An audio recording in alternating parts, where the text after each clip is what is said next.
हाँ जी स्टूडेंट्स, देखो वीडियो थोड़ी जी लंबी हो जाएगी बट सारे क्वेश्चन 2 मार्क्स के इंटीग्रल वाले ਤੁਹਾਡੇ कवर हो जाएंगे।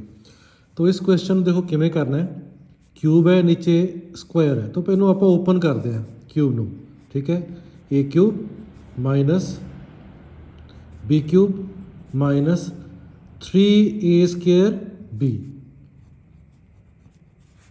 प्लस 3ab स्क्वायर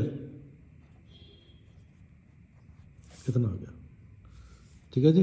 हुण इस तो बाद ये थले की है एक्स स्क्वायर है, तो एक्स स्क्वायर सारे नीचे है, तो उसमें तुसीं पहले ही काम करो, स्टैप शॉर्ट हो जाएगा। एक्स स्क्वायर हर एक नाल की कर दो, डिवाइड कर दो, बस यही की स्टैप है, होर कोई प्रॉब्लम इस दे विच नहीं आएगी।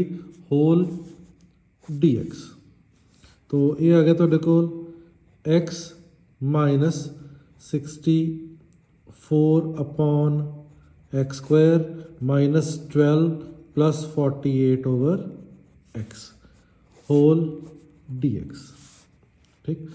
फिर हुण आप इंटीग्रल करने शुरू कर दें। एक्स का इंटीग्रल किया एक्स स्क्वायर बाय 2 माइनस ये इंटीग्रल है 64 1 ओवर एक्स स्क्वायर, तो 1 ओवर एक्स स्क्वायर का जोड़ा इंटीग्रल होंदा है माइनस 1 अपॉन एक्स होंदा, ये याद रखियो, माइनस 1 अपॉन एक्स। तो माइनस 64 है, 1 ओवर एक्स स्क्वायर का कितना है माइनस 1 अपॉन एक्स माइनस 12। हुण माइनस 12 का जो इंटीग्रल करना है माइनस 12 का, तो माइनस 12 अंदर डी एक्स बच गया, तो डी एक्स का इंटीग्रल कितना होएगा एक्स, तो इत्थे की लिखना आप माइनस 12 एक्स प्लस ये है 48 ओवर एक्स, तो 48 बार है 1 ओवर एक्स डी एक्स, तो ये कितना होंदा है लॉग ऑफ एक्स, ठीक। तो 48 log of x plus c, तो हम फाइनल स्टैप करना कर लो, x square upon 2 plus 64 upon x minus 12 x plus 48 log of x plus c. So this is your answer, जो इंटीग्रेंट आ गया तो को आ गया।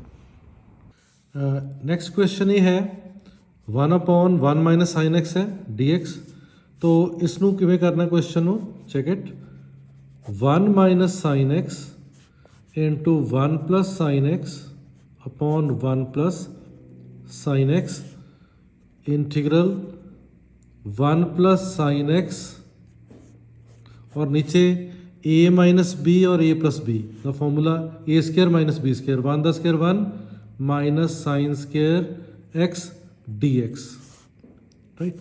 हुण इंटीग्रल तुहाडे कोल आ गया उपर 1 प्लस साइन एक्स, तो तुसीं 10 से फॉर्मूले किते सी 1 माइनस साइन स्क्वायर एक्स हुंदा है cos square x d x.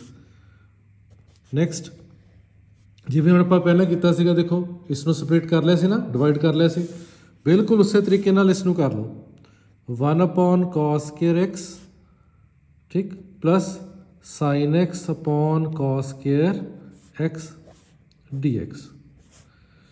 तो ये वाला 1 अपॉन कॉस स्क्वायर इहदा रेसिप्रोकल कॉस दा हुंदा सीकेंट, तो ये तुहाडे कोल आ गया सीकेंट स्क्वायर एक्स प्लस। हुण ये चीज़ बहुत इंपॉर्टेंट है, ये चीज़ बहुत इंपॉर्टेंट है, ये किमें करना देखो sign x upon cos square x है, इसनों मैं एक कॉस एक्स इत्थे लिख लिया और एक कॉस एक्स इदा लिखता, इदा सोच लो, तो ये तुहाडा बनता है सीकेंट एक्स और ये तुहाडा कितना बनता है टेंजेंट एक्स, राइट। तो इसनों असीं की लिख सकते हैं secant x tangent x, right, whole D x. तो हुण ईजी हो गया, जो इंटीग्रल होंदा सीकेंट स्क्वायर एक्स का वो होंदा टेंजेंट ऑफ एक्स और सीकेंट एक्स टेन एक्स का इंटीग्रल होंदा सीकेंट एक्स प्लस सी, ये तुहाडा आंसर आ गया जी, ठीक है, बहुत सिंपल है। तो फिर नैक्सट जिहड़ा हैगा इंटीग्रल वो है तुहाडे कोल d x upon 1 minus cos x, ठीक है। एक 1 प्लस कॉस एक्स वाला पहला कर लें, फिर तुसीं दूजा कर लियो। चलो ਇਸ ਦਾ ਆਪਾਂ ਦੇਖੋ ਕਿਵੇਂ ਕਰਨਾ ਹੈ।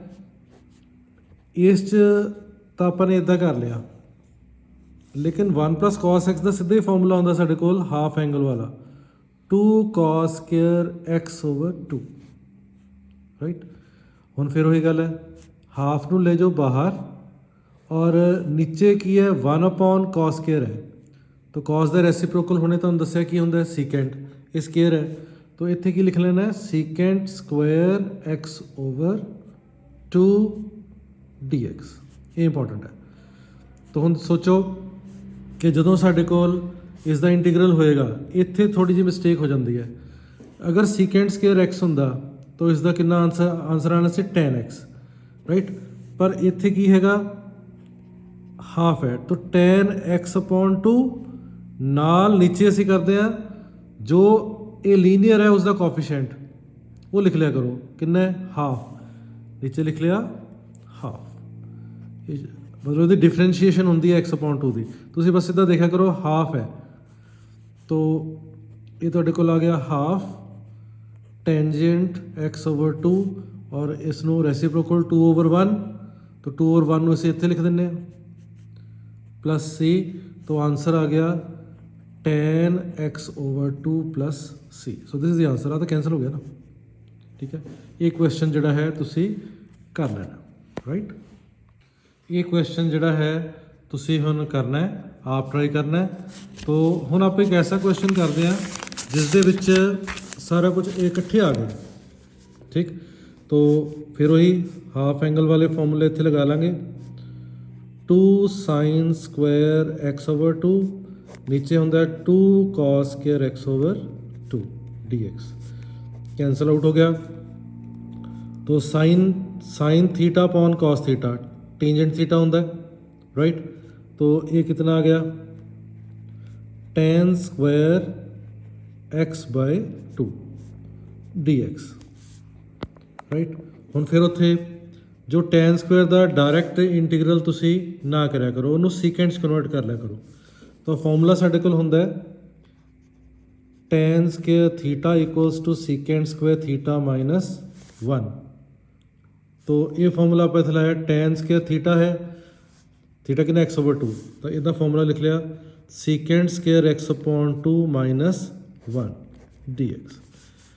तो ये इंटीग्रल अलग अलग कर लेने, तो थोड़ा ईजी हो जाएगा। Secant square x/2 dx -1 dx। तो हुणे आपां कीता सी पिछे क्वेश्चन दे विच कि सीकेंट स्क्वायर कितना होंदा टेंजेंट tan x/2 पर ये x नहीं हैगा, तो इनका d/dx ऑफ x/2 कितना होंदा हाफ, वो नीचे right, minus integral of dx होंदा x प्लस c, इसनों ऊपर ले जाओ। तो 2 tangent x/2 -x plus c